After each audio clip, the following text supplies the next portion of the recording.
जय श्री राधा वल्लभ हरिवंश। आज हम बात करेंगे कुछ विशेष बातों पर। इस प्रकार के मेरे पास हजारों उदाहरण हैं, पर समझने के लिए एक बात ही पर्याप्त है समझने वाले के लिए। तो शास्त्रों में लिखा है कि मरते समय बुद्धि में जो स्मरण करोगे, जो ध्यान करोगे, वही अगले जन्म उसी का प्राप्त होगा। जो मरते समय स्मरण करोगे उसका जन्म अगले जन्म में उसी का प्राप्त होगा। अब बड़े बुद्धिमान लोग हैं ना, तो ये बुद्धिमान फिर अपनी बुद्धि लगा के क्या बोलते हैं। जो बुद्धिमान लोग हैं अपनी बुद्धि लगा कर क्या बोलते हैं, तो अगर ऐसी बात है तो सारे के सारे जीवन भर भजन करने की क्या ज़रूरत है।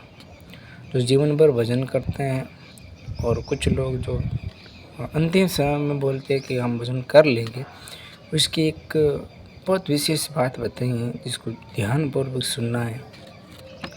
अंतिम समय जब आएगा, जब भगवान को याद कर लेंगे, अगला जन्म फिर भक्ति का मिल जाएगा।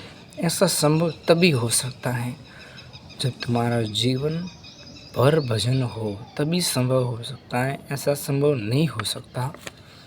बोलो अरे बावरे, इतना आसान थोड़ी है भगवान का भजन करना। अंतिम समय में इतना आसान थोड़ी है। अंत समय में भगवान को याद करना, अंत समय में भगवान उसी को स्मरण होते हैं जिसने सारे जीवन भर भगवान का नाम लिया है। अंत समय में जितने भी जीवन में पाप किए हैं, दूसरों को दुख दिए हैं, कष्ट दिए, पीड़ा दिए हैं, सब अंत समय में याद आएगा। अंतिम समय में मति में भगवान याद आ जाना कोई विशेष पुण्य, नाम जपों का कुछ विशेष पुण्य से संभव हो सकता है।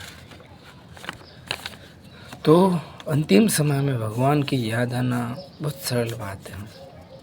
और इतना नाम जप करिए आप कि वापस जन्म नहीं होगा किसी भी योनि में, क्योंकि जीव जंतु की योनि में ना तो वो बोल सकता है, और आप देखते हैं कि उसको भूख लगती है तो भी वो नहीं बोल सकता। तो ऐसी योनि में जाकर क्या करोगे, आपको पता भी नहीं चलेगा कब मृत्यु आ गई और आप बोल ही नहीं पाओगे। इसलिए अब समय है, चेत जाइए।